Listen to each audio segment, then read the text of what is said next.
Okay, let go to the ID. Okay, so सबसे पहले हम लोग देख लेते हैं this is generics. Okay, generics के बारे में। So have you anyone heard about generics? होता है जेनरिक्स, ऐसा कुछ अगर देखा हो like T, this is also available in Java, generics T,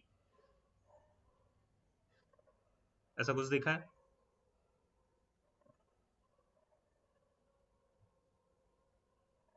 hmm, yes, no, any reaction, something, हाँ ना कुछ?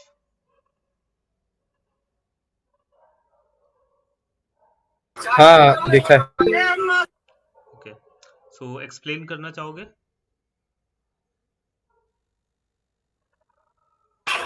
जिसमें मतलब किसी भी टाइप की वैल्यू अपन ले सकते हो उसमें।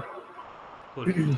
सो जेनरिक्स इज बेसिकली जहां पर हम फोर्सफुली कोई भी डेटा टाइप को स्पेसिफाई नहीं करता है, और हम चाहते हैं कि वहां पर क्या हो जाए, डेटा टाइप्स मैंडेटरी नहीं रहता है, हम वहां पर कोई भी डेटा टाइप फिट कर सकते हैं। जस्ट लाइक वाटर की, हमने पानी को उठाया और अगर कप में रख दिया तो उसने कप का शेप ले लिया, अगर हमने उसको बॉटल में रख दिया तो बॉटल का शेप ले लिया। सेम ऐसे फंक्शंस, या हम लोग जब ऐसी चीज फंक्शंस क्रिएट करते हैं जो कि टी टाइप के होते हैं, टी और ये एंगल ब्रैकेट लगा देते हैं, तो इसका मतलब ये जेनरिक टाइप का है कि हम इसमें कई सारे डेटा टाइप के अकॉर्डिंग हम रख सकते हैं। तो इसको देखें उससे पहले हम आपको एक छोटा सा एग्जांपल दिखाते हैं यहाँ पे। सो फॉर एग्जांपल मेरे पास एक ये क्लास है माई डेटा नाम का, यू कैन सी, ये एक माई डेटा नाम से एक क्लास है, जिसके हमने कंस्ट्रक्टर में एक डेटा पास कर रखा है जो कि किस टाइप का है, इंट टाइप का। और यहाँ पर हमने उस क्लास के अंदर दो फंक्शन क्रिएट कर रखे हैं, set data and get data, get value या get data basically. So set data के अंदर क्या हो रहा है, ये जो डेटा के अंदर वैल्यू है, ये डेटा को हम लोग एज अ पैरामीटर ले रहे हैं, और हम क्या कर रहे हैं, जो भी इस एंड डेटा की वैल्यू आएगी वो डेटा में हम इस डेटा के अंदर सेट करा दे रहे हैं। ओके, सेट डेटा में यूजर कुछ वैल्यू डालेगा जो कि हमें एंड डेटा में मिलेगी, और एंड डेटा की वैल्यू जो हमारे पास एक्चुअल क्लास की वैल्यू है वो इसमें आ जाएगी। ओके, सिमिलरली हम गेट वैल्यू में क्या कर रहे हैं, जो हमारे पास डेटा की वैल्यू है वो हम रिटर्न करा दे रहे हैं। तो अगर हम एक मेन फंक्शन बनाते हैं एंड हम क्या करते हैं, एक माई डेटा क्लास का ऑब्जेक्ट बनाते हैं, वेयर ऑब्जेक्ट, आप कुछ भी नाम दे सकते हो ऑब्जेक्ट का, एंड माई डेटा, और इसके अंदर for example I pass the, क्योंकि हमने कंस्ट्रक्टर दिया है तो यहाँ पे पास करना पड़ेगा इंटीजर टाइप का। एंड अब हमें इस वैल्यू को या तो सेट कराना है या गेट कराना है। फॉर एग्जांपल हम वैल्यू गेट कराना चाहते हैं, ऑब्जेक्ट डॉट गेट वैल्यू। तो आउटपुट क्या आएगा, कोई बताएगा इसका? If I run this program, output हमें क्या देखने को मिलने वाला है?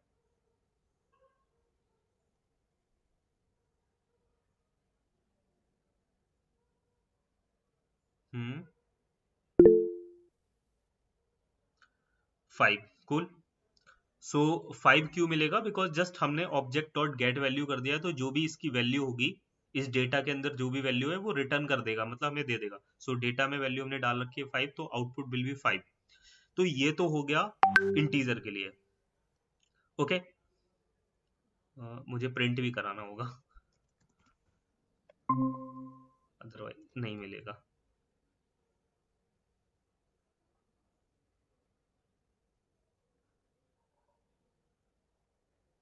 ठीक है, सो वी गेट 5। अगर सिमिलरली अगर मैं आपसे बोलूं कि हमारे पास कोई ऐसा इंटीजर है तो ये काम कर जाएगा, लेकिन सिमिलरली अगर मैं बोलूं कि यहाँ पर हमारे पास कोई स्ट्रिंग है तो उसके लिए हमें सेम चीज रिपीट करनी पड़ेगी। ये सेम चीज हमें रिपीट करनी पड़ेगी, जस्ट यहाँ पे इंटीजर की जगह में क्या करना होगा, स्ट्रिंग। तो सिमिलरली अगर हमें यही चीज करनी है बट हमें वो स्ट्रिंग के लिए करनी है, तो ये सेम चीज हमें यहाँ पे करनी होगी। और वो आप देखो मैंने कुछ भी चेंज नहीं किया है, जस्ट डेटा टाइप इंटीजर की जगह स्ट्रिंग कर दिया।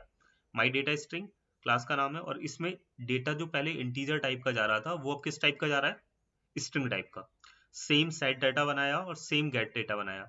तो अगर हम यहाँ पर इस क्लास का ऑब्जेक्ट बनाए, वेयर obj2 इक्वल टू, हमारी क्लास का नाम क्या है, हमारी क्लास का नाम है माई डेटा स्ट्रिंग।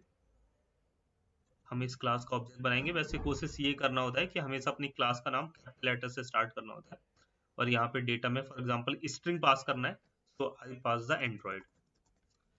अब देखो सेम वही चीज ऑब्जेक्ट में भी हमने यहाँ पर एक सेट बनाया है और गेट कराया है। तो अगर हम यहाँ पर प्रिंट कराएंगे obj2 डॉट गेट करा देते हैं, तो इसका आउटपुट हमें मिल जाएगा एंड्रॉइड।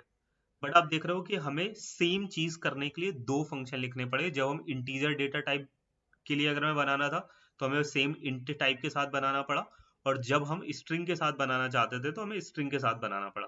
लेकिन फंक्शन जो है वो सेम ही था, मतलब दोनों के लिए हम गेट ही कर रहे थे, उसमें कुछ भी चेंज नहीं किया, सिर्फ हमने डेटा टाइप चेंज किया। तो ऐसी चीजों के लिए जब आपके पास सेम काम रिपीट में हो रहा है जिसमें सिर्फ उसका डेटा टाइप चेंज हो रहा है, so we can use generics. तो ऐसी प्रॉब्लम का अगर आपके पास यूज करना है तो आप रिपीटेटिव कोड लिखने की बजाय जेनरिक्स का यूज कर सकते हैं। सो जेनरिक किस तरीके से काम करता है, हमें वहां पे डेटा टाइप मेंशन नहीं करना रहता, जस्ट हमें क्या करना रहता है, उसका टाइप मेंशन करना होता है जो कि होता है टी टाइप का। तो यहाँ पर हम एक जेनरिक फंक्शन देखते हैं। जेनरिक फंक्शन किस तरीके से बनेगा, अगर हमें कोई भी एक जेनरिक फंक्शन बनाना होता है, फंक्शन का नेम मतलब क्लास का नेम, एंड देन उसके बाद आपको यहाँ पे इस तरीके से एंगल ब्रैकेट के अंदर टी टाइप करना होता है। टी एक कॉमन चीज है जो कि हमें लाइक डिनोट करती है कि हाँ ये हमारा जेनरिक है। अगर आप यहाँ पे के लिख दोगे तो भी कोई फर्क नहीं पड़ेगा, लेकिन फिर आपको हर जगह के करना होगा। लेकिन टी जो है वो एक स्टैंडर्ड सेट किया है कि अगर आप कोई भी जेनरिक बनाओगे तो हमेशा वो टी रहेगा। आप लिखने को कोई भी वर्ड कैपिटल लेटर में लिख सकते हो, but it is always advisable कि आप टी वहां पे लिखो, जिससे कि अगर कोई दूसरा बंदा भी काम करेगा तो उसे पता चलेगा कि यहाँ एक जेनरिक है। ओके, सो यहाँ पर हमने टी देना है। देन उसके बाद जब हम डेटा में टाइप मेंशन कर रहे हैं तो यहाँ पर भी टी देना है। And then same set value और गेट वैल्यू हमने बनाया, बस यहाँ पर जो रिटर्न टाइप हो रहा था वो भी टी है, और यहाँ पे जो इनपुट हो रहा था वो भी टी है। मतलब यहाँ पे हमें पता नहीं है कि हमारा डेटा टाइप क्या आने वाला है।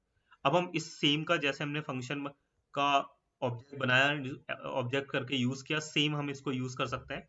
सर आप देखो हमने यहाँ पर एक क्लास का ऑब्जेक्ट बनाया, यहाँ पर उस टाइम हमने डेटा में 10 टाइप किया और सेम हमने उसको गेट करा लिया। सिमिलरली अगर हम यहाँ पर इसी क्लास का ऑब्जेक्ट क्रिएट करें और इस बार हमने यहाँ पर स्ट्रिंग पास कर दी और हम सेम प्रिंट कराएंगे, तो अब हमारा एक ही फंक्शन दो डेटा टाइप के साथ काम कर रहा है। जब हम उसमें इंटीजर वैल्यू दे रहे हैं तो वो इंटीजर रिटर्न कर रहा है, और जब हम उस फंक्शन के अंदर स्ट्रिंग पास कर रहे हैं तो हमारा स्ट्रिंग हमें रिटर्न करने को मिल रहा है। तो अब देखो हमें दोनों आउटपुट मिल गए।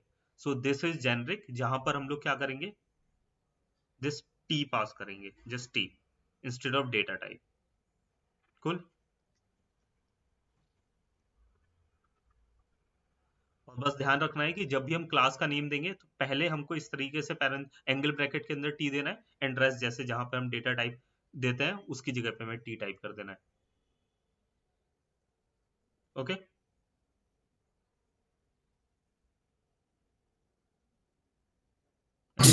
आगे सुनो आगे। नाउ आगे बढ़ते हैं हम लोग। सिमिलरली यहाँ पे एक हमें मिलता है वेर आर्ग, जो कि लाइक इतना कुछ खास इंपॉर्टेंट होता हाँ नहीं है, और जस्ट एक बेसिकली, हेलो जी बताएं।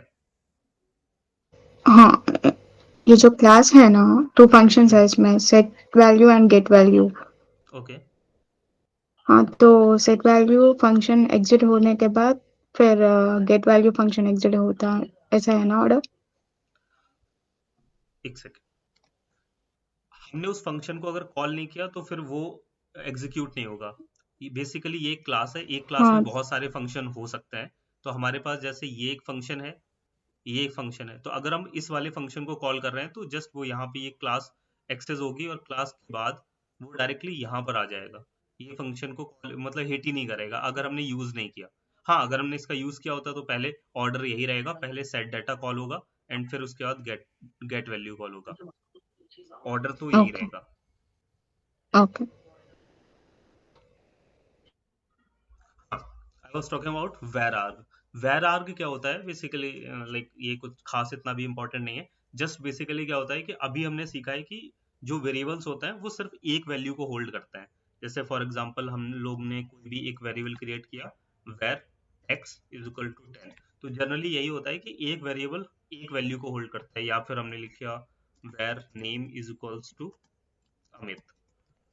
तो एक वेरिएबल जो है वो एक वैल्यू को होल्ड करता है, बट कॉटलिन हमें एक स्पेशल फीचर देता है जिससे हम एक वेरिएबल के अंदर एक काइंड ऑफ आर्गुमेंट पास कर सकते हैं, एक वैल्यू से ज्यादा पास कर सकते हैं, बट ये बहुत टेम्परेरी होता है और ये लाइक बहुत ज्यादा टाइम के लिए और बहुत ज्यादा मतलब वैल्यू स्टोर करने के लिए यूज नहीं होता है।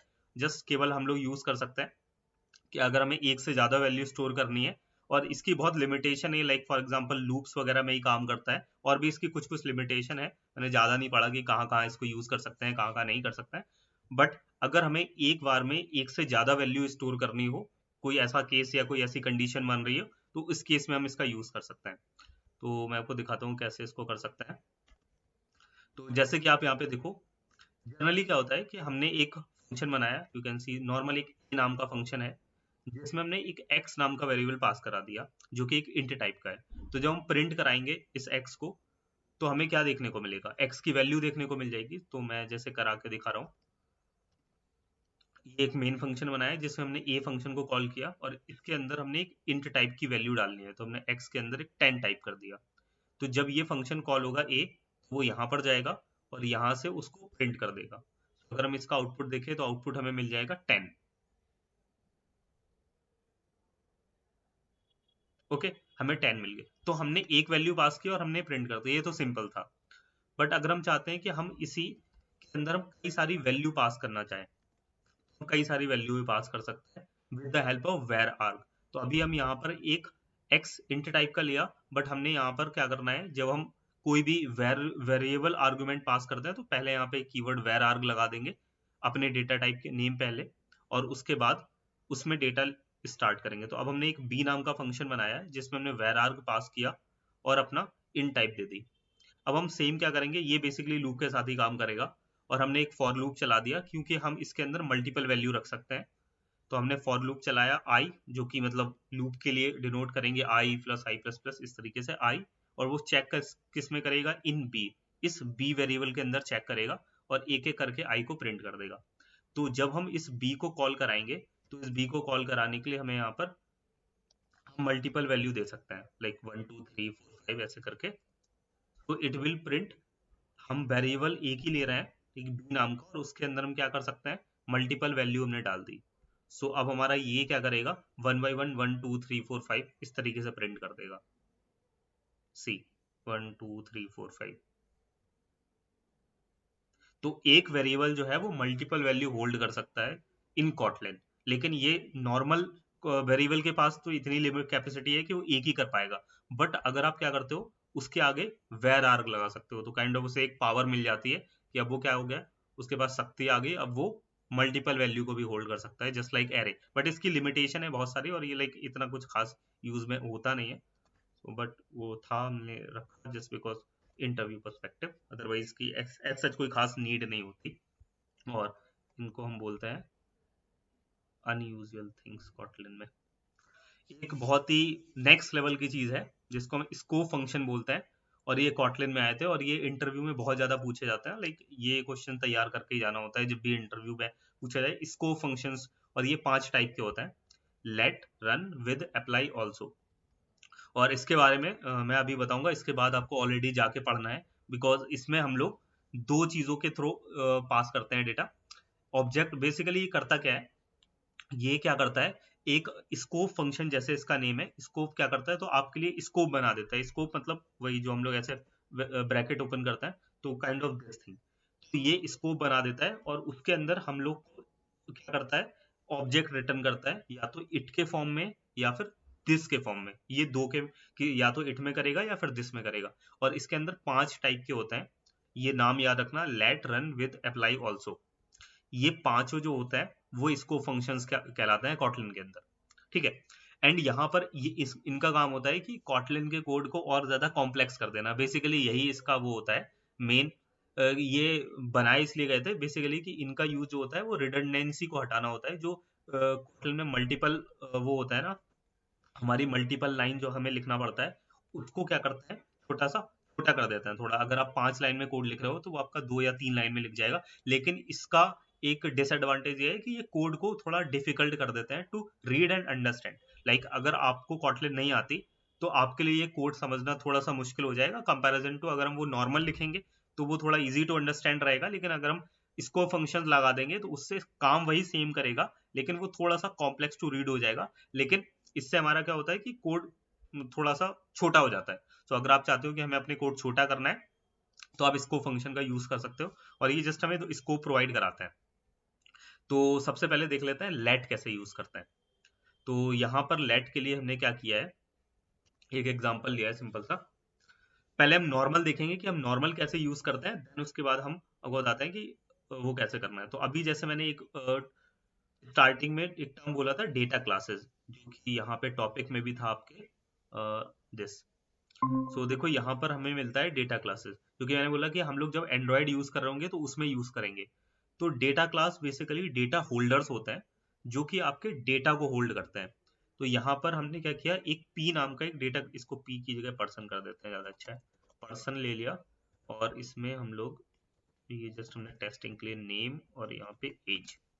देखो एक डेटा क्लास बनाया पर्सन नाम का, जिसमें नेम आ रहा है स्ट्रिंग टाइप का और एक एज आ रही है। और यहाँ पे ध्यान रखना है जो डेटा क्लासेस होते हैं ये डेटा होल्ड करने के लिए बनाया जाता है। तो इनके अंदर हम इस तरीके से पैरेंथेसिस ओपन करके इनके अंदर वैल्यू, इनके अंदर ज्यादा कुछ ऐसे कुछ ऑपरेशंस नहीं करते हैं, ये सिर्फ डेटा होल्ड करने के लिए होता है। और डेटा क्लासेस की एक खास बात होती है कि आपको इनका कंस्ट्रक्टर के अंदर एक पैरामीटर पास करना ही होगा, अगर आप नहीं करोगे तो ये एरर देंगे। तो डेटा क्लास पर्सन आप ऐसे नहीं बना सकते, हमेशा इसके अंदर एटलीस्ट एक आपको पैरामीटर देना ही होगा। कुछ भी आप दे सकते हो, बट एटलीस्ट एक आपको देना ही होगा मिनिमम। तो डेटा क्लास हम लोग एंड्रॉइड जब करेंगे तो उसमें यूज होता है। जब भी आप डेटा स्टोर करोगे तो आप ऐसे डायरेक्टली खुला खुला data var X Y Z नहीं करोगे, हमेशा अपना जो डेटा है वो डेटा क्लास से लेके आएंगे, क्योंकि हम लोग एमवीवीएम पैटर्न फॉलो करेंगे और उसमें हमें एक सेपरेट चीज मिलती है मॉडल। तो हम इनको डेटा क्लासेस या फिर मॉडल भी बोलते हैं। सो अगर आपने कॉटन में वो जावा कर रखा है तो जावा में आपने गेटर सेटर बनाए होंगे, तो सेम वही चीज है, बस वो गेटर सेटर का एक अल्टरनेट और कॉटलिन में कंसाइज वे मिलता है, जिसको हम डेटा क्लास बोलते हैं। ठीक है, चलो अब आगे बढ़ते हैं। सो डेटा क्लास हमने बनाया पर्सन नाम का, और हम इस पर्सन का, इस क्लास का यहाँ पे मेन फंक्शन में ऑब्जेक्ट क्रिएट करते हैं पर्सन, और यहाँ पर नेम डाल दिया, जैसे कि हमने एक रवि, और रवि की एज डाल दी 23। हमने यहाँ पर एक पर्सन डिटेल नाम का ऑब्जेक्ट बनाया, और अब हम इस पर्सन डिटेल ऑब्जेक्ट को अगर हमें इसका डेटा में रीड करना है तो हाउ वी कैन रीड। अगर मुझे एज इसकी प्रिंट करानी है तो कैन समवन टेल मी कि हम क्या करना होगा अगर मुझे इसकी एज प्रिंट करानी है। एनीवन, हमें रवि जी की एज को प्रिंट कराना है, तो हम कैसे करा सकते हैं। हमने इस पर्सन क्लास का ऑब्जेक्ट बना लिया है पी डिटेल नाम से।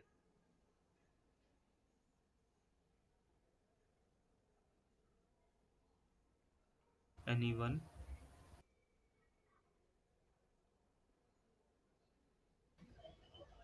pdetail.age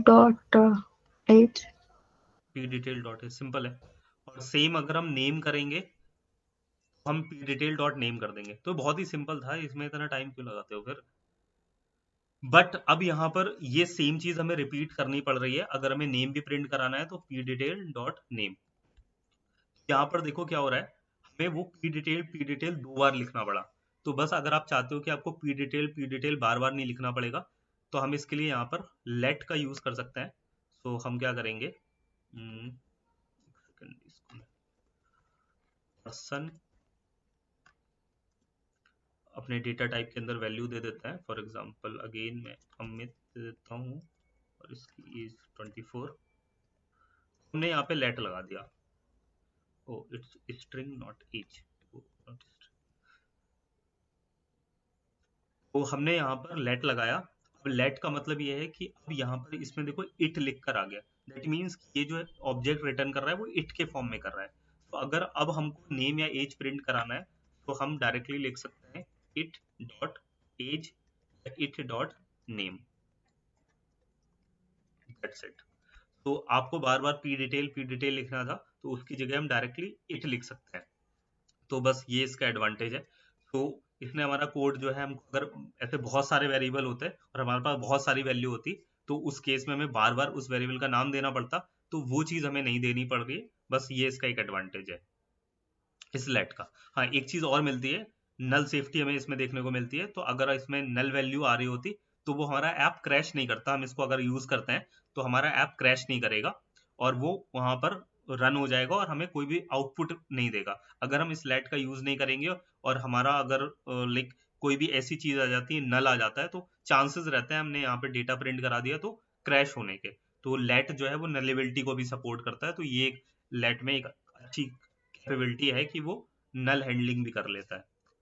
तो ये सेम चीज लेटने की सेम सिमिलर एग्जांपल मैं आपको दूसरा दिखा रहा हूँ जो नलेबिलिटी वाला है। जैसे फॉर एग्जांपल हमारे पास है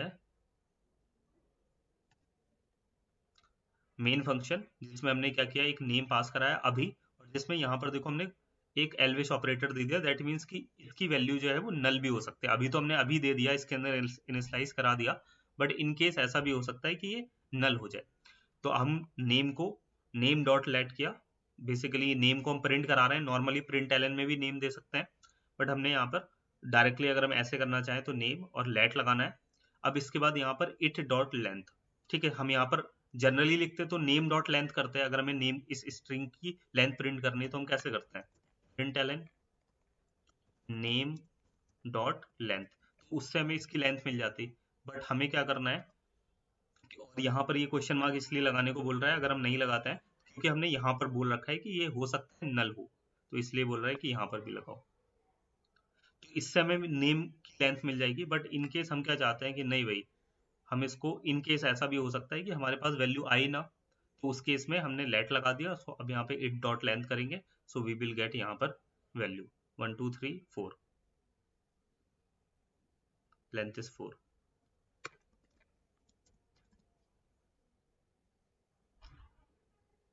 अब हमने क्या किया, यहाँ पर देखो नेम की वैल्यू नल कर दी, ठीक है, नेम की वैल्यू हमने नल कर दी। तो जब हमने नेम की वैल्यू यहाँ पर देखो नल की, और उसके बाद जब हमने इसको प्रिंट कराया तो यहाँ पर कुछ भी प्रिंट नहीं हुआ। तो उसने यहाँ पर ये बिकॉज हमने नलेबिलिटी का चेक लगा रखा था, तो वो प्रिंट हुआ ही नहीं। जब उसने नेम को पढ़ा और यहाँ पर उसने देखा कि अरे नेम के अंदर तो कुछ है ही नहीं, नेम नल है, खाली है, तो उसने कुछ भी क्रैश नहीं दिया, कोई एरर नहीं दिया, और वो ये चीज उसने रीड ही नहीं किया अंदर की प्रिंट एलन, और वो डायरेक्टली बाहर निकल गया बिना किसी क्रैशिंग के। तो यहाँ पर देखो कोई भी आउटपुट नहीं मिल रहा है। तो एक ये और एडवांटेज मिल जाता है हमें लेट के साथ में। That's it.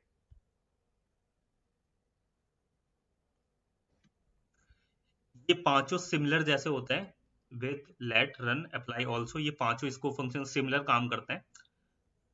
यही काम होता है इनका कोड कंसाइज करने का।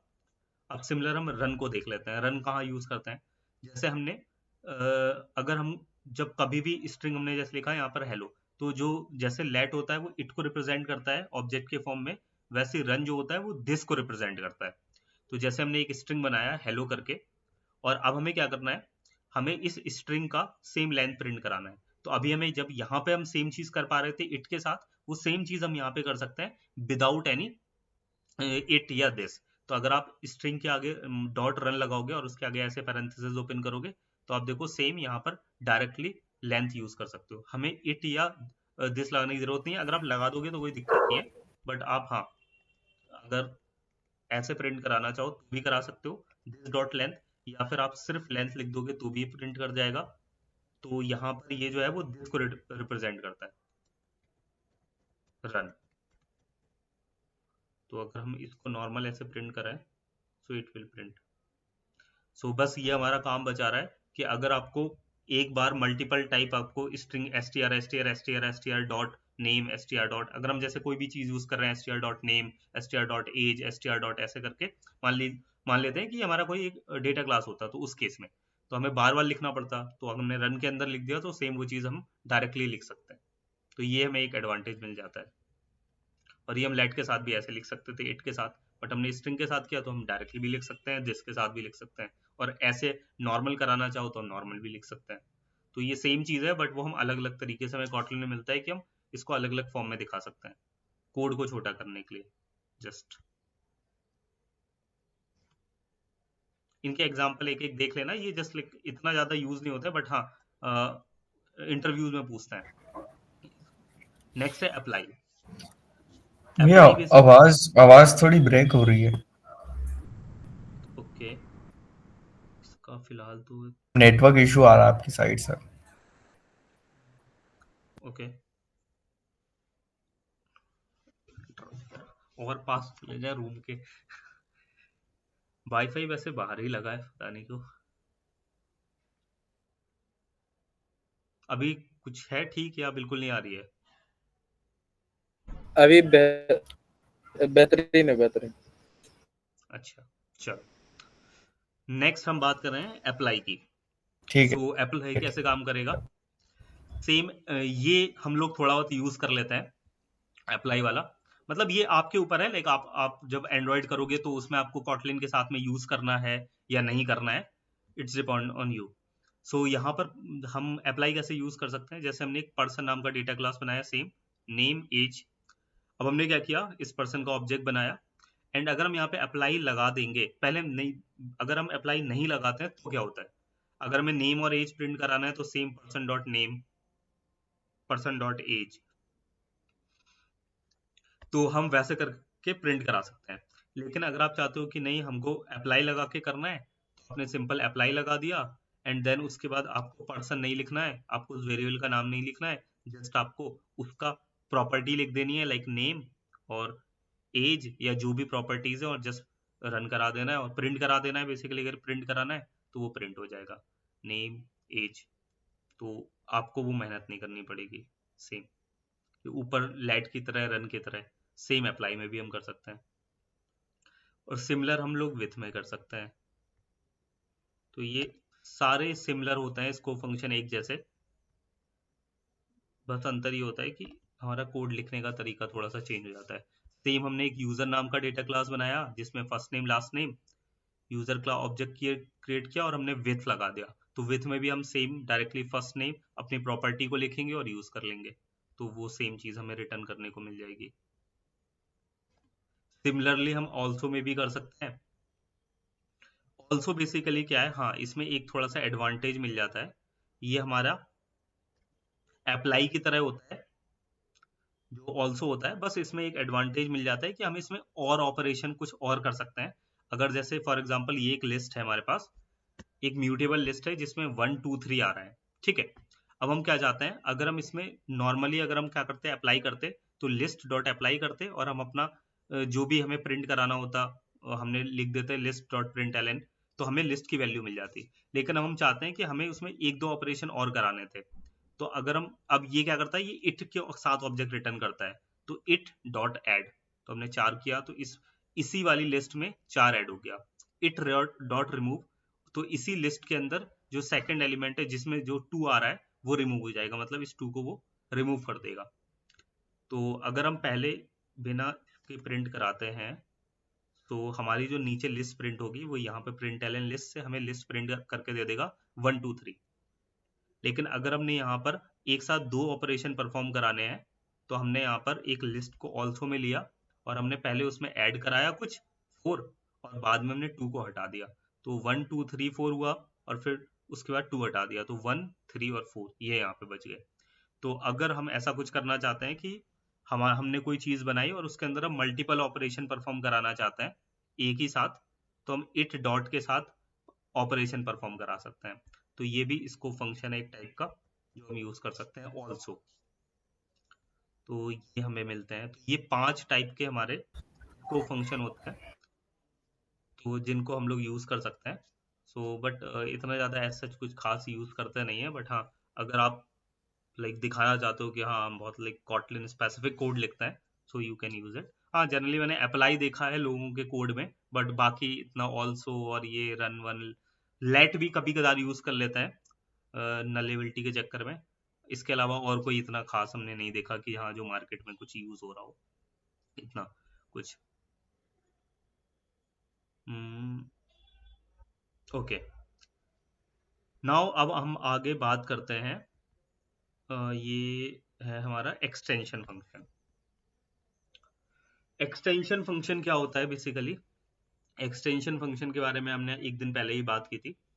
एक्सटेंशन फंक्शन बेसिकली जब हमारे पास एक चीज किसी ने पहले से लिख दी है, अब हम चाहते हैं कि हमें उस चीज में चेंज नहीं करना है या उस क्लास में चेंज नहीं करना है, बस हमें क्या करना है, हमें एक ऐसा फंक्शन बना देना है जो कि उस क्लास को रिलेट करे, लेकिन हमें उसकी क्लास में एग्जैक्टली कुछ छेड़छाड़ नहीं करनी है।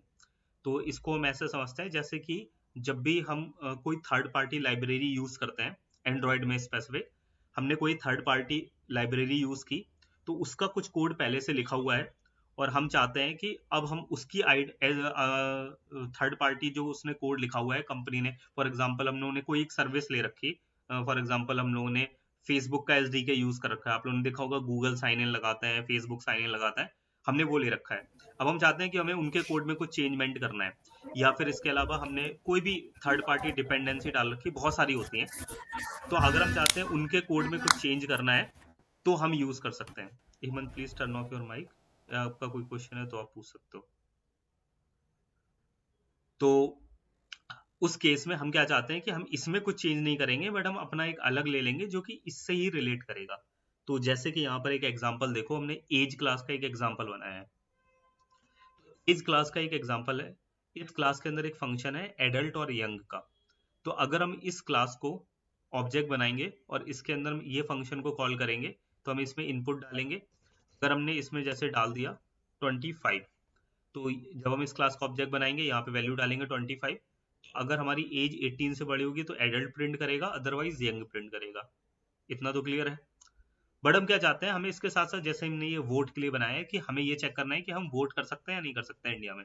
सो अगर हम 18 से ऊपर होंगे तो ये एडल्ट आ जाएगा, अदरवाइज यंग आएगा। चलो फॉर एग्जाम्पल हमने डाला है 25, बट अब यहाँ पर ये एक और कंडीशन होती है, वोट डालने के लिए आपको इंडिया का सिटीजन होना पड़ेगा। तो अभी ये इस एज क्लास के अंदर ऐसा कोई मेथड नहीं लिखा हुआ है, ऐसा कोई फंक्शन नहीं है, ठीक है। अब हम क्या करना चाहते हैं, हम चाहते हैं कि भाई यहाँ पर एक एक्सटेंशन फंक्शन बना सकते हैं। तो एक्सटेंशन फंक्शन बनाने के लिए क्या करना होता है, हमें उस क्लास का नाम लिखना होता है सबसे पहले। तो हमने क्लास का नाम लिखा, डॉट लगाने के बाद हम उस फंक्शन का नाम लिख सकते हैं जो भी आपको बनाना है। तो हमने एक सिटीजन नाम का फंक्शन बना दिया और इसके अंदर हमने पास करा दिया कंट्री। अगर जब हम यहाँ पे एक कंट्री पास करेंगे जैसे इंडिया, तो अगर यहाँ पर कंट्री इंडिया के इक्वल होती है तो यस यू कैन वोट आएगा, अगर इंडिया नहीं होगा तो यू कांट वोट आ जाएगा। और हम इन दोनों फंक्शन को कॉल करा सकते हैं कहीं भी। और ध्यान रहे कि ये जो हम एक्सटेंशन फंक्शन यूज कर रहे हैं, हमने क्लास के बाहर किया है। तो आप क्लास के बाहर भी बना सकते हो, क्लास के अंदर भी बना सकते हो, बट जनरली यही होता है कि ये क्लास कोई कहीं और रहेगी और ये जो एक्सटेंशन फंक्शन बनेगा वो कहीं और रहेगा, क्योंकि वो तो किसी और ने कोड लिखा होता है हमारा। और एक्सटेंशन फंक्शन हम अपने लिए बना रहे हैं कि हमारे स्पेसिफिक जो हमारी रिक्वायरमेंट है, स्पेशल रिक्वायरमेंट है, उसके लिए। तो हमने उसको एज डॉट सिटीजन मतलब इस क्लास के लिए एक्सटेंड कर दिया। तो ये हमारा एक्सटेंशन फंक्शन हो गया, एज डॉट सिटीजन। हमने इसको यूज करना है, तो एज क्लास का ऑब्जेक्ट बनाया, age object dot adult young, ये हमारा जो क्लास में बाय डिफॉल्ट था वो फंक्शन कॉल हो गया, ये वाला। और अगर हमें अपना एक्सटेंशन फंक्शन कॉल करना है तो ऑब्जेक्ट बनाया डॉट सिटीजन, अब हमारा यहाँ से एक्सटेंशन फंक्शन कॉल हो गया, ठीक। तो हमको यहाँ पर आउटपुट मिल जाएगा। तो अगर हमने 23 डाला तो एडल्ट मिलेगा और यहाँ पर इंडिया मैच कर गया तो यस यू कैन वोट। अगर हमने यहाँ पे चाइना डाल दिया तो you can't. So this is extension function. नींद विंद तो नहीं आ रही है? नहीं देख रहे हैं। ठीक है, ये सारे जो भी क्वेश्चन है वो मैं क्लास के बाद आपको ये सारे क्वेश्चंस दे दूंगा ये प्रैक्टिस करने के लिए। बाकी जो स्कोप फंक्शंस है उनके एक दो एग्जांपल आप खुद से और देख सकते हो, बाकी असाइनमेंट आज आपको शेयर कर देगा तो उसमें भी मिल जाएंगे कुछ ये सेम टॉपिक्स से रिलेटेड। तो हाँ, ये सारे आपके स्कोप फंक्शन, जेनरिक और ये सारे फंक्शनल प्रोग्रामिंग आपके ऑलमोस्ट डन हो गए। इसमें एक दो छोटी मोटी चीजें और हैं, तो जो कि मेन है लैम्डा और हायर ऑर्डर, तो उसको और हम बता देते हैं। हाई ऑर्डर फंक्शन और lambda function in general normally हम लोग यूज नहीं करते हैं इसके साथ में, मतलब नॉर्मल XML और कॉटलिन के साथ में हाई ऑर्डर और लैम्डा इतना यूज नहीं होता, बट हाँ कंपोज के साथ में यूज होता है लैम्डा। आप करने को कर सकते हो, बट हाँ इतना ज्यादा कुछ खास रिक्वायरमेंट नहीं होती। सो सबसे पहले देखो लैम्डा क्या होता है। लैम्डा बेसिकली जब भी हम कोई फंक्शन बनाते हैं तो हमें उसका एक नेम देना पड़ता है। फॉर एग्जाम्पल जैसे यहाँ पे देखो आप, एक फंक्शन है SQR नाम से, तो ये फंक्शन का हमें कोई भी हमें फंक्शन बनाना होता है तो हमें उसका नेम देना होता है। इसमें हमने A लिखा, कॉमा B लिखा, तो ये देखो, ये हमारा एक नॉर्मल फंक्शन है ऐड नाम का, इसके अंदर हम प्रिंट करा सकते हैं ए प्लस बी नॉर्मल। तो ये एक नॉर्मल फंक्शन हो गया। बट लैम्डा फंक्शंस कैसे होता है? तो लैम्डा फंक्शन ऐसे होता है जो कि जिसका हम फंक्शन का कोई नेम नहीं देते हैं, जिसमें हम सिर्फ ये बताते हैं कि इनपुट क्या जाएगा और रिटर्न क्या होगा। तो जैसे कि ये एक फंक्शन है, ये एक नॉर्मल फंक्शन है। क्यों? क्योंकि हमने इस फंक्शन का नेम दे रखा है और इसमें ये बता रखा है कि इनपुट क्या होगा, रिटर्न आप चाहो तो यहाँ पे रिटर्न करा सकते हो, नहीं तो नॉर्मल ऐसे प्रिंट एलन में प्रिंट करा सकते हो ए प्लस बी। ठीक है, अगर हमें यही चीज रिटर्न करानी होती तो हम इसको रिटर्न में भी करा सकते हैं। तो उसके लिए हमें यहाँ पे ए प्लस बी प्रिंट नहीं कराना होता, बल्कि हम यहाँ पे क्या कराते हैं, रिटर्न ए प्लस बी।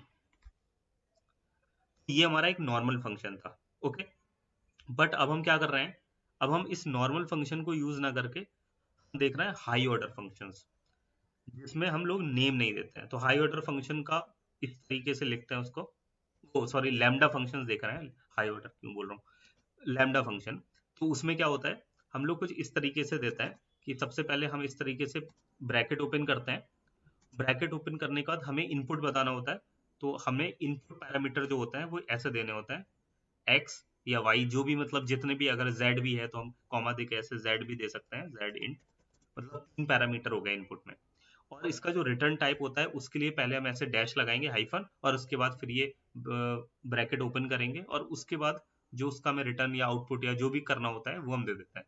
तो ये तरीका होता है एक लैम्डा फंक्शन लिखने का। तो लैम्डा फंक्शन को हम लोग बना सकते हैं, और ये जो होता है इसको हम कॉटलिन जो है उसको, कॉटलिन को एक फर्स्ट क्लास प्रोग्रामिंग लैंग्वेज बोलते हैं। मतलब कि आप फंक्शन को एक वेरिएबल के अंदर डाल सकते हो, मतलब फंक्शन की एग्जैक्टली जो वैल्यू आएगी वो आप किसी एक वेरिएबल में भी डाल सकते हो। तो जैसे यहाँ पर हमने ये दो हाई ऑर्डर फंक्शन, दो लैम्डा फंक्शंस बनाए हैं, जैसे कि एक स्क्वायर नाम का। तो अगर हमें इस स्क्वायर नाम का, स्क्वायर को नॉर्मल फंक्शन बनाना होता है तो कैसे बना सकते हैं, कोई बताएगा? जैसे हमने ऐड का बताया वैसे एक नॉर्मल फंक्शन बनाइए। आफरीन, कैन यू ट्राई कि हमें इस एसक्यूआर का एक नॉर्मल फंक्शन बनाना है जिससे ये हमें नॉर्मल स्क्वायर प्रिंट करके दे दे कोई भी एक वैल्यू का, just a normal function fun के साथ। सॉरी नहीं समझी, फिर से बोल सकते हो? हमें क्या करना है, एक फंक्शन बनाना है जिससे हम हम्म, उसके अंदर, एक फंक्शन है उसके अंदर कोई भी एक वैल्यू देंगे। फॉर एग्जांपल मैंने एक वैल्यू दी 2, में उसका स्क्वायर प्रिंट हो जाए, लाइक 2 into 2। अगर हम 3 देंगे तो 3 into 3, 4 देंगे तो 4 into 4, एक स्क्वायर प्रिंट करना है।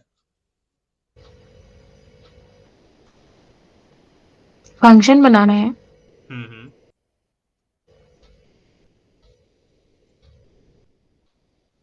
where फंक्शन क्रिएट करना है।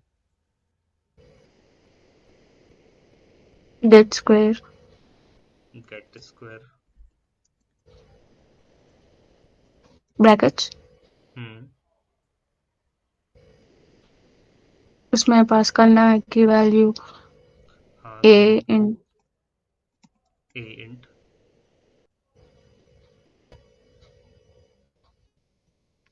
नाउ ये रिटर्न 20 करेगा into a square, a into ए।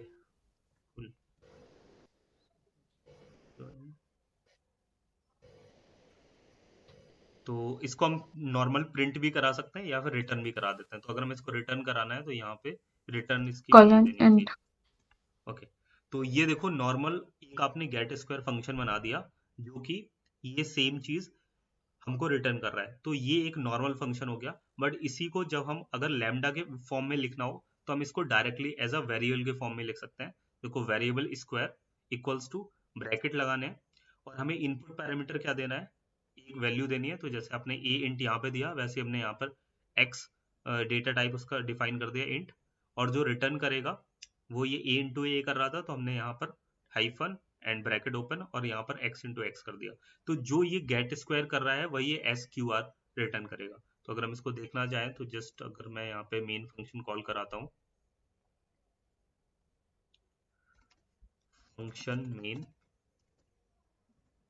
और हमने क्या किया, इस S Q are get square दोनों सेम काम कर रहे हैं। तो पहले गेट स्क्वायर के अंदर हमने वैल्यू ले ली और सेम हम एस क्यू आर के अंदर भी, एस क्यू आर में देखो यहाँ पर समझ नहीं आ रहा है जबकि हमने यहाँ पर बोला है कि यहाँ पर हम एक इनपुट पैरामीटर ले रहे हैं, तो एसक्यूआर के अंदर हम इस तरीके से वैल्यू टाइप करेंगे। तो हमने यहाँ पर भी 2 दे दिया, और हमें इन दोनों को प्रिंट भी कराना है, तो हम इसको प्रिंट एलन के अंदर रख लेंगे जिससे कि ये वैल्यू प्रिंट हो जाए, और सेम हम एसक्यूआर को भी प्रिंट एलन के अंदर रख लेंगे जिससे उनकी वैल्यू प्रिंट हो जाए।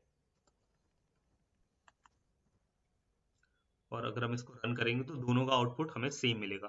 तो वो सेम चीज हम लोग नॉर्मल फंक्शन से भी कर सकते हैं और सेम चीज हम लोग लैम्डा से भी कर सकते हैं। तो देखो दोनों का आउटपुट 4 आ गया। तो बस वही यही चीज हमें कॉटलिन मिलती है कि आपका जो कोड है वो थोड़ा सा छोटा हो गया, और यही सेम लैम्डा फंक्शन को हम लोग यूज करते हैं अपने हाई ऑर्डर फंक्शन में। तो अब इसी का एक दूसरा फॉर्म है हाई ऑर्डर फंक्शन, जो हम लोग ये फॉर्म हम लिखेंगे लैम्डा वाला, इसी फंक्शन को उठा के ये सेम चीज हम लोग एक फंक्शन में ही पास कर देंगे। देखो how we can do it. ये सेम ऐड का एक लैम्डा बना हुआ है। हाई ऑर्डर फंक्शन क्या होता है, जब आप किसी फंक्शन को ही एज अ पैरामीटर में पास कर देते हो। तो यहाँ पर एक सिंपल सा हमने एग्जांपल लिया है जो कि काफी लाइक इजी टू अंडरस्टैंड होगा, वरना ये हाई ऑर्डर काफी लाइक कॉम्प्लेक्स हो जाता है। तो सबसे पहले देखो एक नॉर्मल फंक्शन है हमारे पास ऐड नाम का, ठीक है।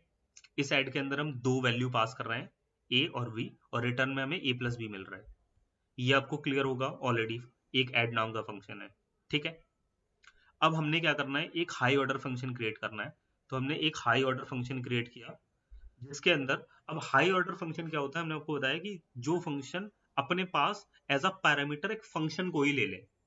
तो हमारे पास एक हाई ऑर्डर हमने फंक्शन बनाया। अब हम ये लाइन यहां से अगर हटा देते हैं, ये एक नॉर्मल फंक्शन है, लेकिन हम एक हाई ऑर्डर फंक्शन बना रहे हैं।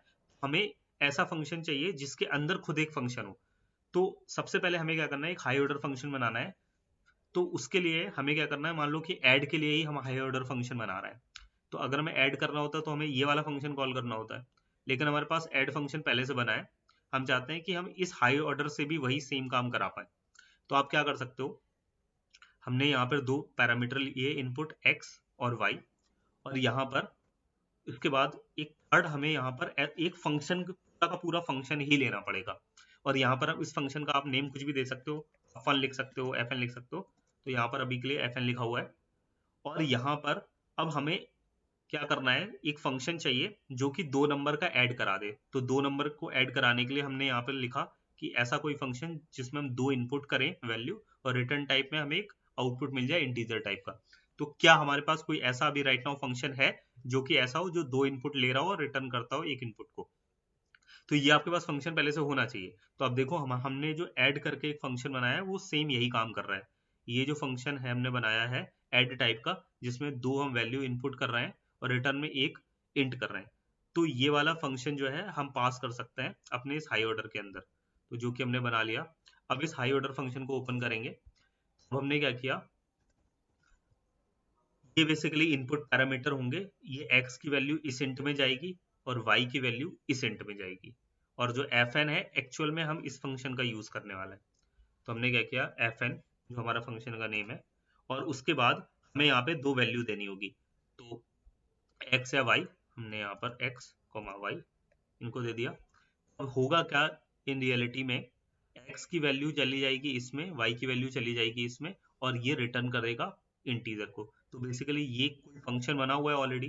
तो ये फंक्शन हमारा बना हुआ है ये ऐड वाला, जो कि रिटर्न में हमें क्या दे देगा, a प्लस बी।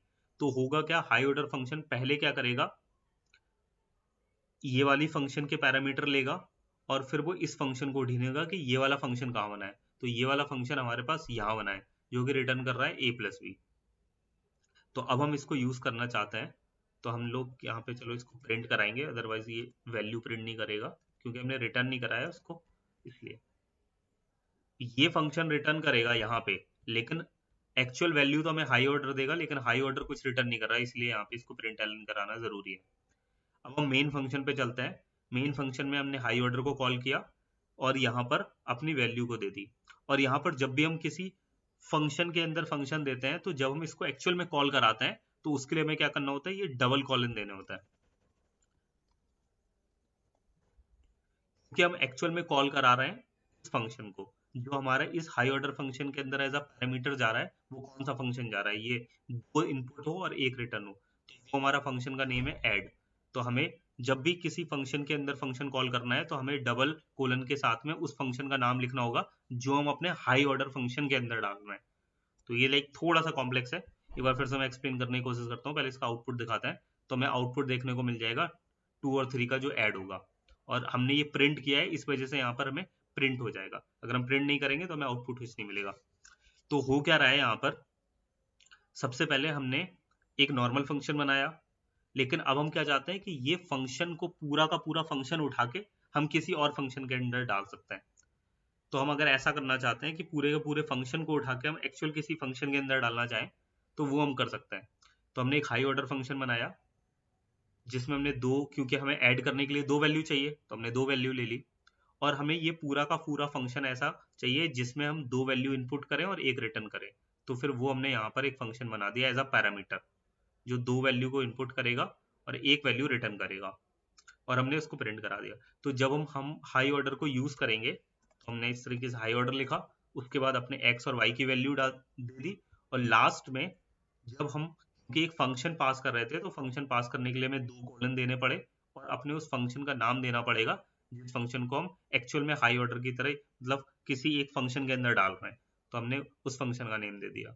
तो जो यहाँ पे वैल्यू थी वो वहां चली जाएगी इस ऐड के अंदर, और ऐड के अंदर 2 वैल्यू है और जो बेसिकली इसमें यूज हो रही है, और उसके बाद उनका हमें रिटर्न एज आउटपुट मिलेगा जो कि ये हो रहा है रिटर्न ए प्लस बी। तो इंट की जगह पे यहाँ पर हमें ए प्लस बी वैल्यू मिलेगी, और वो हमने यहाँ पर प्रिंट करा ली उसको, तो हमें वो 5 रिटर्न कर देगा। तो ये लाइक लाइक इन रियलिटी में लाइक आप सोचो खुद से कि आप ऐसा फंक्शन क्यों ही क्रिएट कर रहे हो जब आपको लाइक एक फंक्शन के अंदर एक फंक्शन क्रिएट करना हो। तो लाइक ये अननेसेसरी कॉम्प्लेक्स हो रहा है, बट हाँ इंटरव्यू में इस टाइप के क्वेश्चंस आपको मिल सकते हैं कि हाँ हाई ऑर्डर फंक्शन पूछ सकते हैं कि हाई ऑर्डर फंक्शंस क्या होता है, और ये जनरली पूछते भी हैं। स्कोप फंक्शंस बहुत कॉमन है, high order function, lambda function, इनके सिंटैक्स जो होता है कि हम हाई ऑर्डर फंक्शन कैसे लिख सकते हैं कॉटलन में, क्योंकि ये जनरली प्रोग्रामिंग में हम लोग यूज नहीं करते, मतलब जो नई नई लैंग्वेज आ रही है उन्हीं में यूज करते हैं। तो ये लाइक कंपटीशन के चक्कर में ये सारी चीजें पूछी जाती हैं। सेम हमने ये हाई ऑर्डर फंक्शन बनाया है जिसमें आप देखो इसमें वैल्यू रिटर्न करा दी। तो रिटर्न कराने के लिए हमने क्या किया, यहाँ पर रिटर्न कीवर्ड लगा दिया और यहाँ पे रिटर्न करा दिया। तो प्रिंट की जगह हमने इस तरीके से कर दिया, तो वो वैल्यू हमें रिटर्न में प्रिंट करा देगा। सेम हाई ऑर्डर फंक्शन को हमने वैल्यू वेरिएबल में डाला और यहाँ पे प्रिंट करा दिया। ये वही चीज है, बस हमने यहाँ पे एक रिटर्न टाइप लगा दिया, दैट्स इट। एक इनलाइन कीवर्ड और होता है जो कि जस्ट बिल्कुल हेलो। हेलो हाँ ये जो हायर ऑर्डर फंक्शंस है ना, तो इसमें अपन लैम्डा फंक्शन दे सकते हैं क्या? मतलब ये लैम्डा लैम में फंक्शन। ये हाँ, लैम्डा ही है। ये अगर कहीं पर भी ये चीज यूज हो रही है इसको ही लैम्डा बोलते हैं, ये दिस इज लैम्डा। और ये मतलब ये एक लाइन नंबर 50 में ऐड फंक्शन नाम दिया है ना अपन। सो लाइन नंबर जनरल लैम 50 हम्म, ऐड ऐड ऐड जो है वो फंक्शन का नाम है ना। हाँ हाँ। तो लैम्डा फंक्शंस में अपन नॉर्मली ऐड मतलब फंक्शंस का नाम नहीं देते हैं ना। This is not lambda function, ये लैम्डा नहीं है, लैम्डा ये है। ये हमारा हाई ऑर्डर फंक्शन कॉल हो रहा है, ये जस्ट एक पैरामीटर पास हो रहा है जब हम कोई फंक्शन कॉल कराते हैं। जैसे अगर हम ऐड को कॉल कराते हैं, यहाँ पर हमने लिखा var result equals to add. तो ऐड के अंदर हमें 2 पैरामीटर पास करने हैं 1, 2।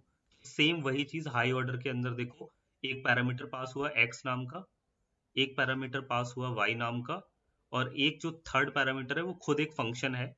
तो हमें डबल कोलन के साथ में वो फंक्शन पास करना पड़ा, फंक्शन का नेम बेसिकली। तो ये जस्ट एक पैरामीटर पास हुआ, ये लैम्डा नहीं हुआ। लैम्डा ये हुआ जब हम फंक्शन पास कर रहे थे। अगर ये सिंबल यूज करें मींस यहाँ पर लैम्डा यूज हुआ है कि हमने एक इनपुट टाइप दिया और उसका डैश और एंगल ब्रैकेट लगा के रिटर्न टाइप पास कर दिया। सो कभी भी ऐसा यूज हो समझ लो ये लैम्डा है, दिस इज लैम्डा। मतलब इससे पहले आपने कुछ बताया तो लैम्डा वो हाई फंक्शंस का। हाँ, ये हाई ऑर्डर फंक्शंस हो गए, और इसी हाँ चीज को हम लोग लैम्डा फंक्शंस बोलते हैं। ये हाँ दिस इज लैम्डा, ये देखो हाँ, तो एक्स इन मेरा ये भी एक फंक्शन। ओके, ये जो है वेरिएबल में स्टोर हो रहा है, हम्म तो तो ये भी एक फंक्शन है, फंक्शन की तरह काम करता है ना? हाँ, लैम्डा फंक्शंस बोल सकते हैं इनको, या एनोनमस फंक्शन बोल सकते हैं, क्योंकि है तो ये भी एक फंक्शन ना। अभी हमने स्क्वायर को, जैसे आपने ये गेट स्क्वायर बनाया था, ये गेट स्क्वायर हम लोग एक नॉर्मल फंक्शन बना रहे थे, बट हमने सोचा कि हम इसको थोड़ा सा मल्टीपल लाइन की जगह सिंगल लाइन में कर देते हैं। तो ये आपने यहाँ इंट दिया इनपुट टाइप, और यहाँ रिटर्न टाइप कर दिया, तो ये हमारा सिंगल लाइन में आ गया एक फंक्शन। जो ऐसे हम मल्टीपल लाइंस में कर रहे थे, इसको हमने सिंगल लाइन में कर दिया, तो हमारा ये एनोनमस फंक्शन या लैम्डा फंक्शन बन गया। और यही लैम्डा जो है हम लोग हायर ऑर्डर में यूज कर रहे हैं, सेम यही चीज, इनपुट रिटर्न टाइप। वहाँ जो है अपन फंक्शन के नाम दे रहा है ना, ऐड फंक्शन। इधर तो कुछ फंक्शन का नाम है ही नहीं। एक सेकंड में फिर से दिखाता हूँ शायद। देखो, अ,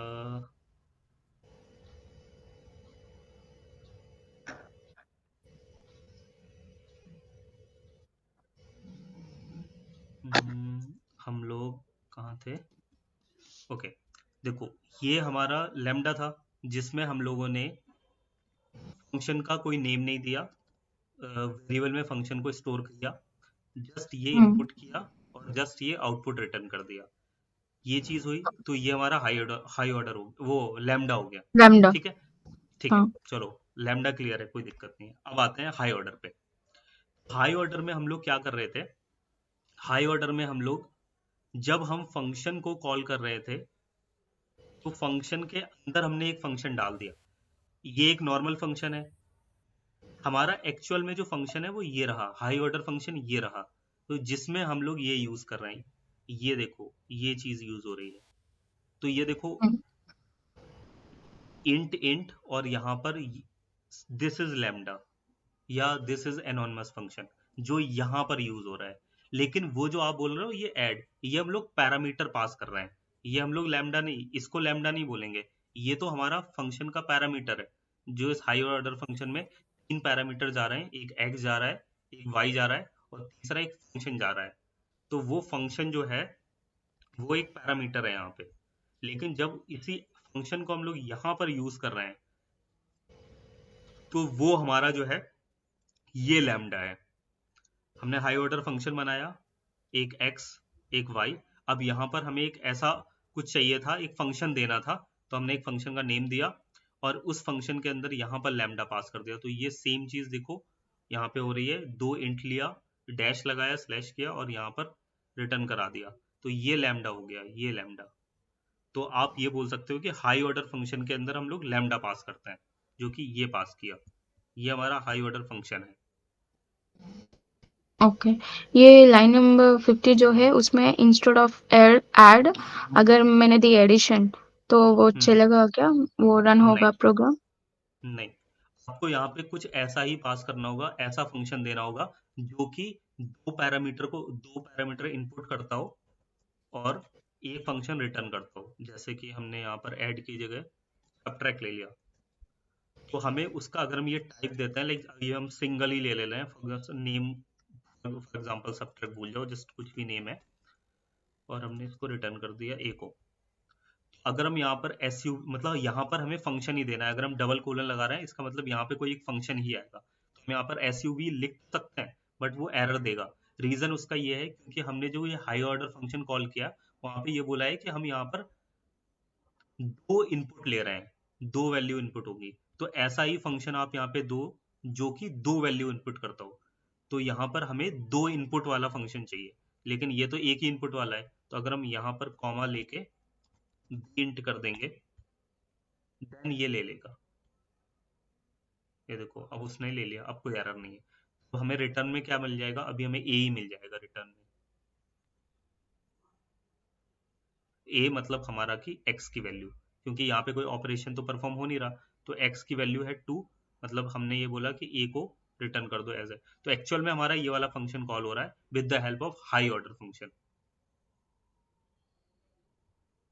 तो हो क्या रहा ओके। है, एक फंक्शन के अंदर हमारा दूसरा फंक्शन जा रहा है, लेकिन एक्चुअल में हमारा फंक्शन यही वाला कॉल हो रहा है। बट वो अननेसेसरी, पता नहीं क्यों ही है ये। तो जब हम इसका यूज कर सकते हैं, एक फंक्शन के अंदर दूसरा फंक्शन जब आप डाल दोगे तो वो हाई ऑर्डर बन जाएगा, सीधी बात, ऐसे याद रखो। और उस जब हम फंक्शन को डालेंगे तो उसके अंदर हम लोग लैम्डा पास कराएंगे, मतलब जो भी वैल्यू इनपुट देना है और जो वैल्यू रिटर्न करानी है। और इसको सेम चीज ये होता है जो बहुत ज्यादा लाइक मेमोरी कंजम्पशन बहुत ज्यादा करता है, तो इसके लिए आप सेम इसका क्या कर सकते हो, इसके आगे एक इनलाइन कीवर्ड लगा सकते हो। तो ये जो कि सेम वही काम करेगा, बस इनलाइन अगर कीवर्ड लगा दोगे तो इससे थोड़ा सा ऑप्टिमाइज हो जाता है। तो बस इसलिए आप इनलाइन एक कीवर्ड होता है जो कि पूछते हैं कि इनलाइन कीवर्ड का क्या यूज है, तो इनलाइन कीवर्ड का ये यूज है कि एक्चुअल में जो हमारा जो मल्टीपल ऑब्जेक्ट नहीं बनाएगा, तो इससे क्या होता है सिंगल ऑब्जेक्ट से ये काम करता रहता है। तो काइंड ऑफ ये ऑप्टिमाइजेशन में यूज कर सकते हैं इसका, और एक्स्ट्रा कोई काम नहीं है इनलाइन अगर लगा दोगे तो। बाकी इसके अलावा कुछ दो तीन छोटे मोटे और हैं, जैसे फॉर ईच और लाइक फिल्टर वगैरह करना। तो जस्ट मैं आपको एक छोटा सा एग्जांपल है मेरे पास, ये इससे दिखाता हूँ और ये लास्ट होगा आज के लिए। एक कुकी नाम की क्लास है, इसके अंदर ये सारा डेटा है। अब हमने एक लिस्ट बना ली है जिसमें ये सारा डेटा पास कर रखा है। तो ये तो समझ आ रहा है, कुकी नाम की क्लास, इसमें name, soft bake, hash filling, price, ये सारा हमने डाल रखा है। तो हमने क्या करा, कुछ बेसिकली हमारे पास वो होता है, प्रॉपर्टीज होती हैं जो कि हमें मिलती हैं, जैसे कि फॉर ईच, फिल्टर, ठीक है, और मैप, जो कि स्पेसिफिक लिस्ट के अंदर ही होती हैं और कहीं नहीं मिलते हैं। तो इनको हम लोग यूज करते हैं। तो सबसे पहले अगर हमें क्या करना है, कोई भी अगर हमें लूप चलाना है तो लूप से भी ये काम हम कर सकते हैं, लेकिन अगर हमें क्या करना है, विदाउट लूप हमें करना है, तो हमें एक फॉर ईच मिलता है। नॉर्मल फॉर भी चला सकते हैं, लेकिन अगर हमें डायरेक्टली विदाउट लूप यूज करना है तो आप फॉर ईच भी यूज कर सकते हैं, जो कि ऑब्जेक्ट इट रिटर्न करता है। तो it dot name, it dot soft bake, आप कुछ भी करा सकते हो। तो अगर हम कुकीज डॉट फॉर ईच कराएंगे तो हमें एक एक करके उनके जो नेम की वैल्यू है वो हमें मिल जाएगी सारे। तो अगर हम इसको फर्स्ट वाले को रन कराते हैं, बाकी मैं कमेंट करता हूं, तो सभी के नेम की वैल्यू हमें देखने को मिल जाएगी। Chocolate chips, banana, walnut, vanilla cream, chocolate peanut, इस तरीके से। बिकॉज हमने उसको बोला कुकीज फॉर ईच, कुकीज का एक एक उठाओ और इट डॉट नेम, क्योंकि इट में रिटर्न करता है तो इट डॉट नेम, तो सबका उसने एक एक करके हमें नेम दे दिया। अगर हम यहाँ पे इट डॉट प्राइस कर देंगे तो हमें सबका प्राइस मिल जाएगा सेम।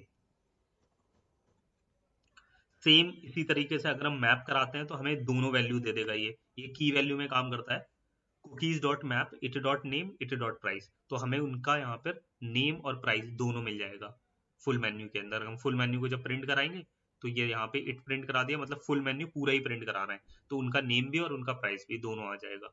और सेम अगर हम यहाँ पर एक फिल्टर मिलता है, तो जो फिल्टर का नॉर्मल जो काम होता है वो फिल्टर यहाँ पे करता है। फिल्टर में बेसिकली आपको कंडीशन डालनी पड़ती है।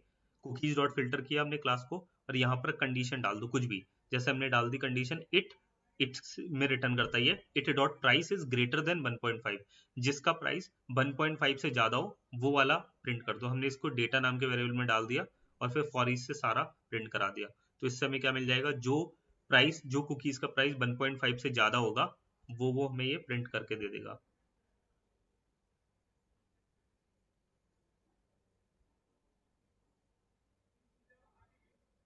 सी, तो ये तीन जो है वो 1.5 से ज्यादा है। तो इस तरीके से ये काम करता है। तो ये लिस्ट में हमें मिलते हैं, ऐसे बहुत सारी चीजें होती हैं, लाइक ये छोटी छोटी चीजें आप लोग लाइक कैसे फंक्शंस, पैरामीटर, ये सारे जो हम लोग यूज करते हैं तो यूज कर सकते हैं। तो ये भैया एक बार वो बेसिकली हायर ऑर्डर वाला फंक्शन बताना, मेरे को कोड देखना था बस थोड़ा सा। मैं ये कोड वैसे शेयर कर दूंगा आप लोगों को। बाकी एक बार मैं दिखाता हूँ, एक सेकंड, मेन फंक्शन को कमेंट करता है।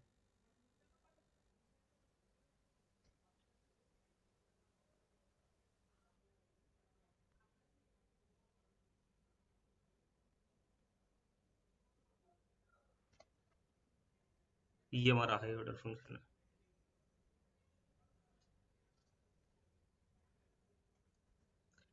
जिसमें हम लोगों ने दो इनपुट पैरामीटर लिए और एक फंक्शन पैरामीटर ले लिया। Function as a parameter use हो रहा है, और फंक्शन को हम लोग लाइक इनपुट में भी ले सकते हैं और रिटर्न भी अगर कराएं इन केस, तो वो भी हमारा हाई ऑर्डर फंक्शन कहलाएगा, जिसमें हम फंक्शन को एज अ रिटर्न कर सकते हैं। बट अभी हमने एग्जांपल वही लिया जिसमें हम इनपुट कर सकते हैं।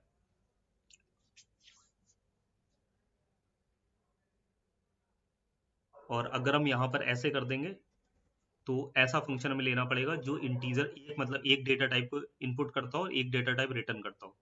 और हमने यहाँ पे ये एग्जांपल 2 का था, मतलब ये फंक्शन 2 इनपुट ले रहा है, 2 पैरामीटर और और रिटर्न कर रहा है इनपुट। अगर ऐसा कोई फंक्शन है जो कि कुछ रिटर्न नहीं कर रहा है तो वहां पर यूनिट लगा देंगे हम लोग। जैसे हमने जस्ट नॉर्मल कुछ ऐसा कुछ हो जो कि यहाँ पर अगर मैं ऐसे लिख दूं स्ट्रिंग, हाँ, तो हम क्या करेंगे, fn फंक्शन कुछ भी नेम दे दिया और हमने इसको प्रिंट करा दिया। तो ये फंक्शन कुछ भी इनपुट नहीं ले रहा था हमारा, तो ये भी हमारा एक वो हाई ऑर्डर फंक्शन बन गया जिसमें हम लोग एक्स वाई इनपुट तो कर रहे हैं और हमने एक उसके अंदर एक ऐसा फंक्शन डाल दिया जो कि बेसिकली क्या कर रहा है, एक स्ट्रिंग ले रहा है लेकिन रिटर्न कुछ नहीं कर रहा। तो हमारा ये वाला जैसे फंक्शन कुछ भी रिटर्न नहीं कर रहा, तो ये भी एक हाई ऑर्डर हो गया। तो फंक्शन के अंदर फंक्शन, लेकिन नॉर्मली हमें ये समझ नहीं आता ये लाइक यूजलेस है, बिकॉज हम लोग नॉर्मली ये फंक्शन कॉल करा लेंगे अगर हमें मतलब यही फंक्शन प्रिंट कराना, एट द एंड रिटर्न तो ये प्रिंट ही करेगा, सिंपल। तो इसका ऐसा यूज क्या है, लाइक हमने तो नॉर्मली यूज नहीं किया। और कंपोज में सुनते हैं कि यूज करते हैं, बट इन लाइक कंपोज में भी ये लैम्डा का यूज करते हैं लाइक बटन वगैरह में।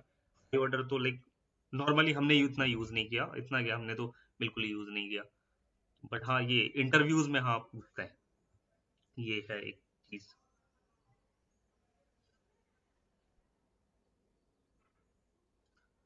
बाकी और कुछ इससे रिलेटेड कोई टॉपिक या कोई डाउट? नहीं नहीं, ओके, अभी और सो पढ़ लेंगे, जैसा भी होगा फिर बता देंगे आपको। हाँ, तो बेसिकली ये सारे टॉपिक्स हो गए। इसमें देखो ये डेटा, आई थिंक टाइम हो गया ऑलरेडी। ये कुछ टॉपिक्स है हमारे पास, लाइक जैसे डेटा क्लास तो चलो आप लोगों ने ऑलरेडी देख लिया, enum, sealed, null safety, exception handling, collection. तो कलेक्शन तो एक बहुत बड़ा टॉपिक है, जो हमने जैसे एक लिस्ट का एग्जांपल लिया। सिमिलरली लिस्ट, सेट और मैप, ये 3 चीजें होती हैं जो कि कलेक्शन के अंदर बहुत ज्यादा यूज होती हैं, और लिस्ट के अंदर भी होता है, एरे लिस्ट होता है। तो एक्चुअल में हम लोग जो सबसे ज्यादा यूज करते हैं वो होता है एरे लिस्ट। तो कलेक्शन को हम लोग यूज करेंगे, हम लोग रियल में जब एंड्रॉइड पढ़ेंगे तो उसमें यूज करेंगे एरे लिस्ट, या हम लोग म्यूटेबल लिस्ट या नॉर्मल लिस्ट बनाते हैं तो वो हम यूज करेंगे कलेक्शन को एक्चुअल में। एक्सेप्शन हैंडलिंग क्या होता है, तो ये थोड़ा बहुत आप लोग खुद से देख लेना, जैसे ये टॉपिक हमने कवर नहीं किया अभी।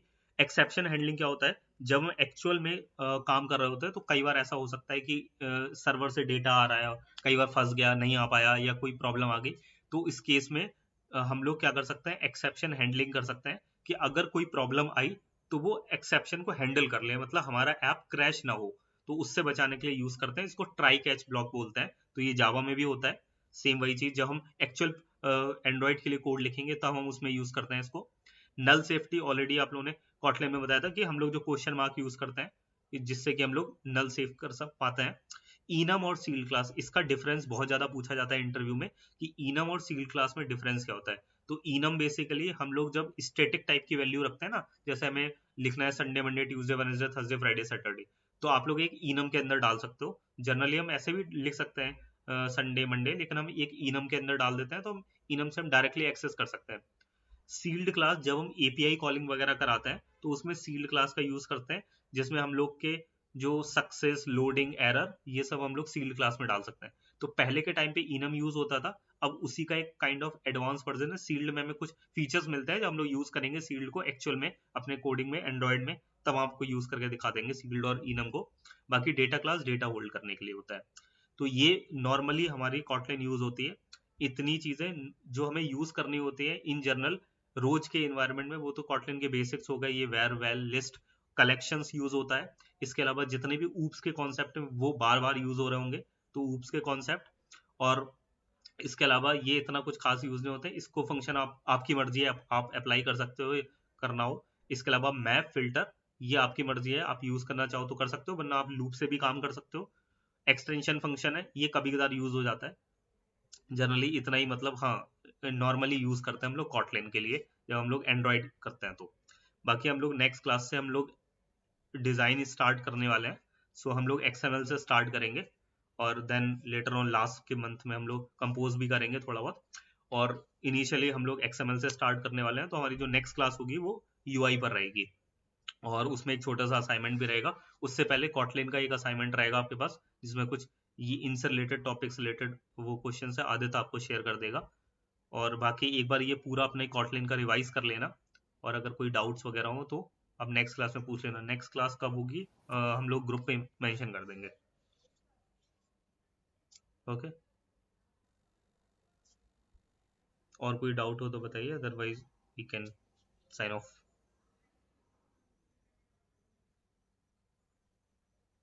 आफरीन, आपका कोई क्वेश्चन? नहीं, कुछ नहीं। ओके, तो नेक्स्ट क्लास के लिए हम लोग आपको बता देंगे, लाइक ग्रुप पे ही रिप्लाई कर देंगे, मे बी लाइक 2 या 3 दिन बाद, वेडनेसडे या थर्सडे को मे भी रखता है। ओके, चलो थैंक यू फिर। Thank you. Thank you for joining guys.